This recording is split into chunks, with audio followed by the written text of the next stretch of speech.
आज आपण मूग डाळीपासून मस्त असा एक चविष्ट ढोकळा बनवणार आहे।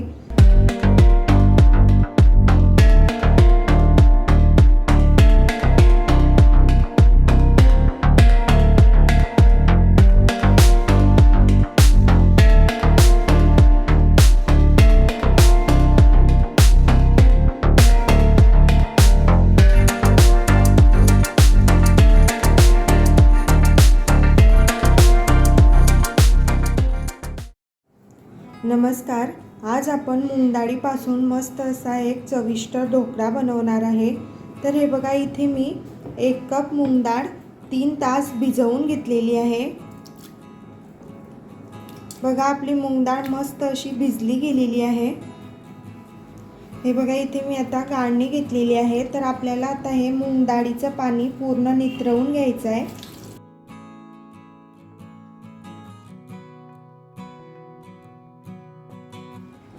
आपल्याला आता हे 5 मिनिटं असंच राहू द्यायचं आहे, म्हणजे आपलं पाणी पूर्णपणे नितरून जाईल। हे बघा, इथे आता आपल्या डाळीवरचं पूर्ण पाणी नितरलं गेलेलं आहे। तर आपल्याला आता ही डाळ मिक्सरला वाटून घ्यायची आहे।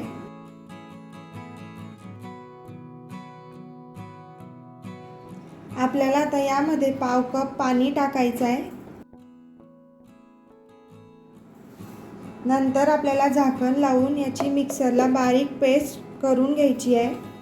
हे बघा, इथे मी आता बारीक मस्त अशी याची पेस्ट करून घेतलेली आहे। आपल्याला आता नंतर यामध्ये 2 चमचे बारीक रवा टाकायचा आहे। रवा टाकल्यामुळे आपल्या ढोकळ्याला मस्त अशी जाडी येईल। नंतर आपल्याला आता यामध्ये 2 चमचे साखर टाकायची आहे। अर्धा चमचा आपल्याला लिंबू सत्व टाकायचं आहे। याला सायट्रिक ॲसिड असं सुद्धा म्हणतात। तुमच्याजवळ जर लिंबू सत्व नसेल तर तुम्ही त्यामध्ये लिंबाचा रस सुद्धा घालू शकतात। आपल्याला आता यामध्ये चवीनुसार मीठ टाकायचं आहे।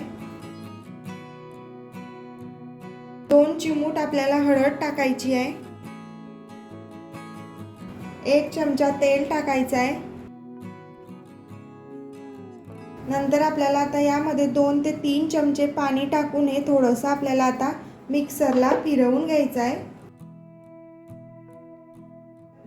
हे बघा, आता हे मी मिक्सरला थोडंसं फिरवून घेतलेलं आहे। तर आपल्याला आता हे बॅटर साईडला ठेवायचं आहे। हे बघा, इथे मी केक टीन घेतलेला आहे ढोकळा बनवण्यासाठी। जर तुमच्याकडे केक टीन नसेल तर तुम्ही कुकरचं भांडं सुद्धा घेऊ शकतात। तर आपल्याला आता सर्वात अगोदर या टीनला तेलाने ग्रीस करून घ्यायचं आहे।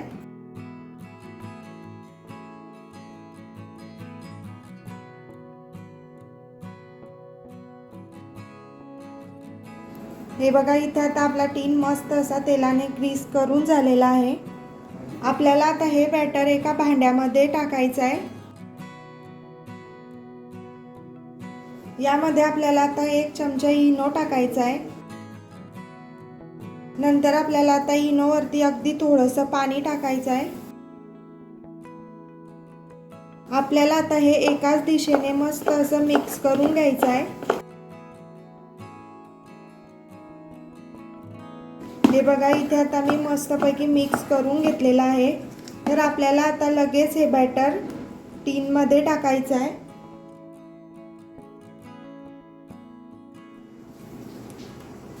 नंतर आपल्याला आता हे थोडंसं असं टॅप करून घ्यायचं। आपल्याला आता लगेच ढोकळा वाफवण्यासाठी ठेवायचा आहे। तर हे बघा, इथे मी स्टीमरमध्ये अगोदरच पाणी टाकून गरम करण्यासाठी ठेवलेलं होतं। आपल्याला आता हा टीन स्टीमरमध्ये ठेवायचा आहे। नंतर आपल्याला आता झाकण लावून ढोकळ्याला 15 मिनिटं मोठ्या गॅसवरती वाफवून घ्यायचं आहे। हे बघा, इथे आता 15 मिनिटं झालेली आहे। आपण आता सुरीने चेक करू आपला ढोकळा वाफवला गेलेला आहे की नाही। हे बघा, इथे आता सुरी पूर्णपणे क्लीन निघालेली आहे, म्हणजे आपला ढोकळा मस्त असा वाफवला गेलेला आहे। आपल्याला आता गॅस बंद करायचा आहे। नंतर आपल्याला आता ढोकळ्याला बाहेर काढून पूर्णपणे थंड करून घ्यायचा आहे। आपला ढोकळा थंड होतोय तोपर्यंत ढोकळ्यावरती टाकण्यासाठी आपण मस्त असा एक तडका बनवून घेऊ। हे बघा इथे मी आता तडका पॅन घेतलेला आहे. आपल्याला आता त्यामध्ये 3 चमचे तेल टाकायचं आहे. हे बघा इथे आता आपलं मस्त असं तेल गरम झालेलं आहे. आपल्याला आता त्यामध्ये 1 चमचा मोहरी टाकायची आहे. नंतर आपल्याला थोडेसे कढीपत्त्याचे पानं टाकायचे आहे. नंतर आपल्याला आता यामध्ये हिरवी मिरची टाकायची. हे बघा इथे मी हिरवी मिरचीला असं मधून बारीक कट करून घेतलेलं आहे, ते टाकायचे आहे आपल्याला. नंतर आपल्याला आता चमच्याने मिरच्या आणि कढीपत्त्याला थोडासा हलवून घ्यायचा आहे. नंतर आता आपल्याला यामध्ये अगदी थोडंसं पाणी टाकायचं आहे.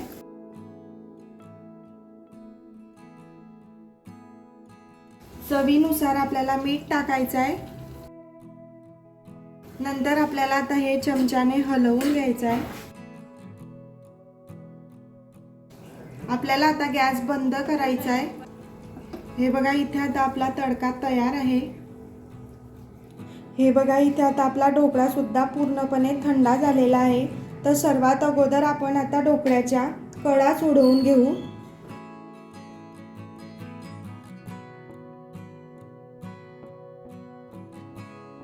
नंतर आपल्याला आता ढोकळ्याला एका ताटामध्ये काढून घ्यायचं आहे.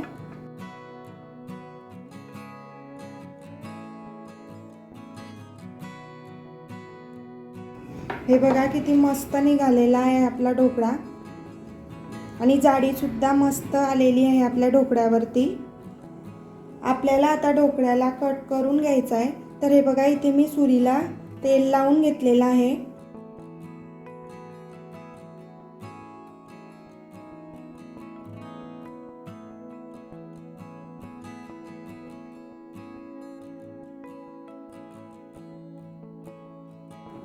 हे बघा किती मस्त झालेला आहे आपला ढोकळा आणि जाडी सुद्धा मस्त पडलेली आहे आणि लुसलुशीत सुद्धा झालेला आहे.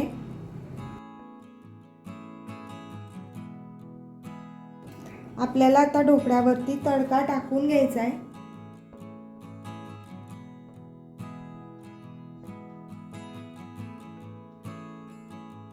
नंतर आता आपल्याला यावरती बारीक कापलेला कोथिंबीर टाकायचा आहे. हे बघा इथे आता आपला मूग डाळीचा पौष्टिक असा लुसलुशीत ढोकळा तयार आहे. बऱ्याच जणांना हरभऱ्याच्या डाळीपासून त्रास होतो, तर तुम्ही अशा प्रकारे मूग डाळीचा ढोकळा बनवू शकता. जर तुम्हाला ही रेसिपी आवडली असेल तर लाईक करा, शेअर करा आणि सबस्क्राईब करा. भेटूया आपण अशाच एका नवीन रेसिपीसोबत. तोपर्यंत बाय बाय.